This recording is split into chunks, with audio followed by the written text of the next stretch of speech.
with the Tribune presents the 21st annual J.U.M.P Christmas Extravaganza with guest honoree Joe Hall. Thank you so much for joining Trending with the Tribune. This is me, Sharon Hurt, the CEO and President of the Jefferson Street United Merchants Partnership.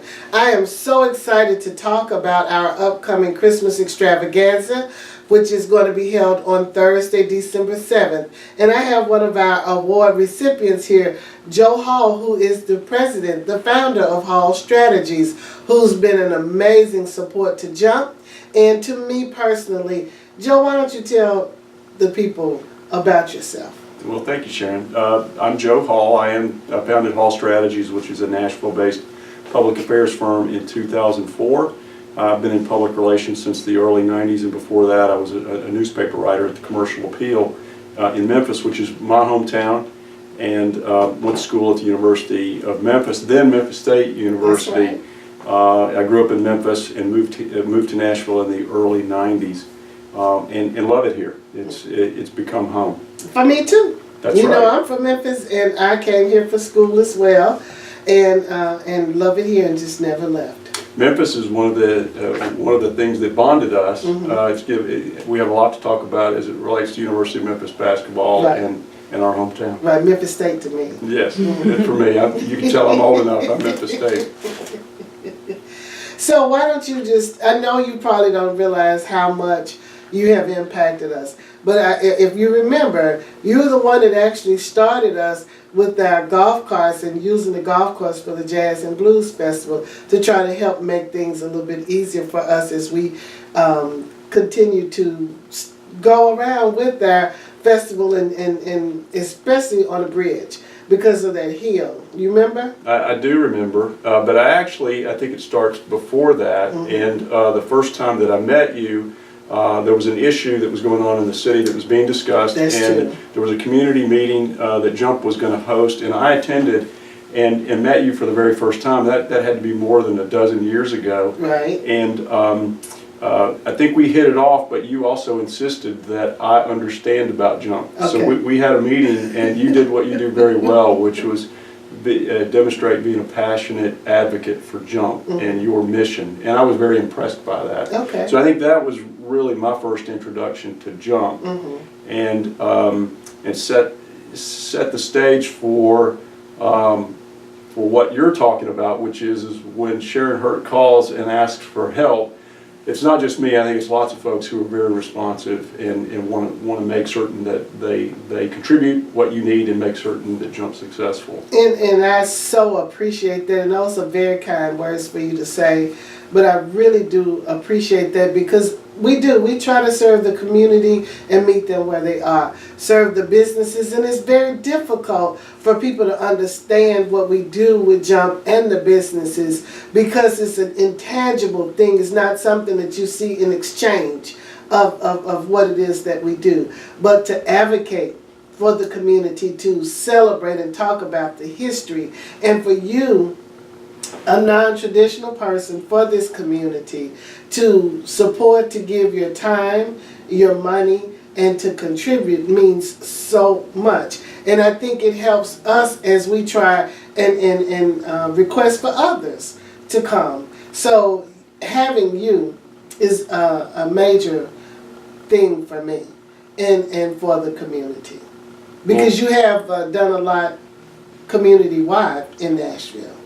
Well, that's part of being a member of the Nashville community, right? Is that there's something expected to you. I was taught that as a younger person that making a contribution is an important thing. It's a responsibility that we all have. But I love the Jazz and Blues Festival. It's a terrific event, and I think we've tried to be helpful in assisting with sponsors and making certain that you have everything that you need to have a successful event. Right. Well, you know what? I don't know if I ever told you this, but I really want the Jefferson Street Jazz and Blues Festival to be the R&B arm of the CMAs.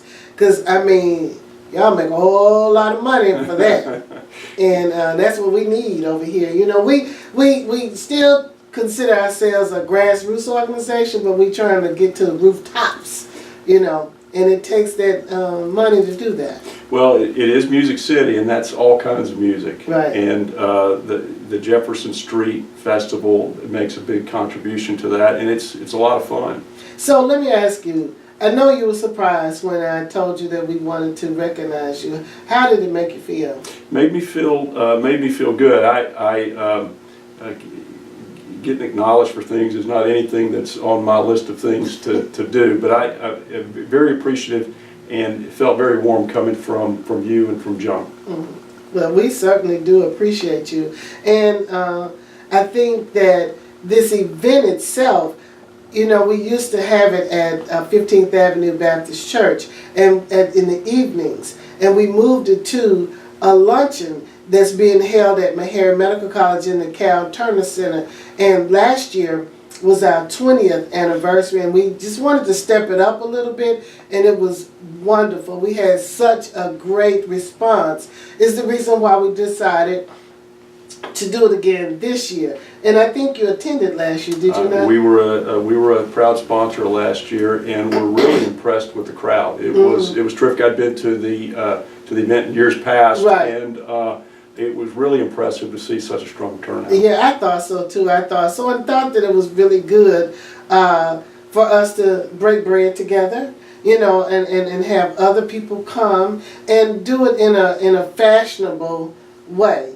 And we had a great speaker last year. I remember you called me back about him, and we got another great speaker coming this year in our Pastor John Faison of Watson Grove Baptist Church. You know, he's been very involved in the community in terms of the gentrification of it, and I wanted to make sure that we talked about that, because we see a lot of change going on Jefferson Street, but change can be good.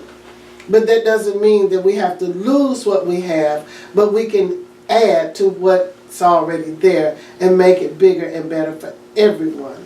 And that's what I'm looking for. And I think having a relationship with you and I shows how, you know, you can come from different backgrounds and be different, but very much alike. Agreed. I think the way, the approach on the program this year and talking about gentrification is important, because Jefferson Street is a special place. A lot of great history that no one wants to lose, but wants to participate in the progress at the same time. Right. And so it's important to get that right. Yeah, I think so. You know, going from what we once were to what we can be, I think is amazing, and I think it's a great transition, and it can be a seamless one. You know, it's like from old to new.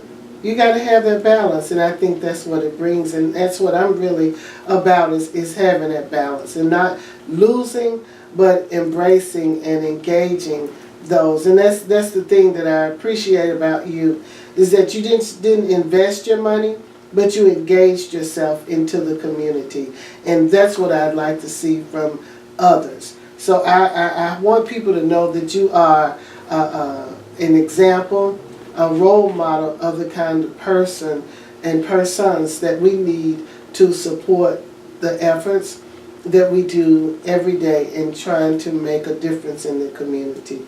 You know, being a voice for the voiceless and speaking to serve the business community and bring a vibrant economic opportunities to this area. Not that anyone has to be displaced, but we have to work together and make it stronger. And having you, I'm encouraged every day. Well, thank you. I think, and I appreciate the attention, the award this year. There are lots of other deserving folks too, as you know. And I think as you continue to do your job, which is to be the biggest advocate for Jefferson Street, it's only increasing the highlight and the focus on the important job of maximizing Jefferson Street and maintaining the historic nature of it, and again making certain that the business owners thrive and everyone's participating in the opportunity that's going on all all over Nashville. So I think there's a lot of interest in it. I see it in the stronger crowds for the annual Christmas celebration, which is fun, and the activity on Jefferson Street, which is most important of all. Absolutely, and I mean, we are here with our honorary chair with Miss Rosetta Miller Perry, and for her to have the vehicle of the Tribune where we're able to trend here in the newspaper, and all of that helps us get our message out and let people know that we are still strong on Jefferson Street and we're thriving, and we need them to join us to help us create what we know that this community J.U.M.P and for J.U.M.P. I also know that you've been a proponent of charter schools and was very instrumental in the act in 2012, 2002? Correct. You want to Sure. speak to that? As we've talked about, I'm from Memphis, and I'd worked on, I'd led the local campaign to help relocate the basketball team from Vancouver to Memphis. And the local owner said, "Gosh, could you run a campaign for education reform like you did for basketball?" And we put together a campaign to help get charter schools approved in Tennessee, really as a way to provide a choice in education to families that are at risk and whose children were in underperforming schools. And so that's been very satisfying. Charter schools are an important part of Tennessee's education reform. They're providing lots of families now since 2002 an opportunity to a choice in education and have a better academic experience. So I'm very proud of that.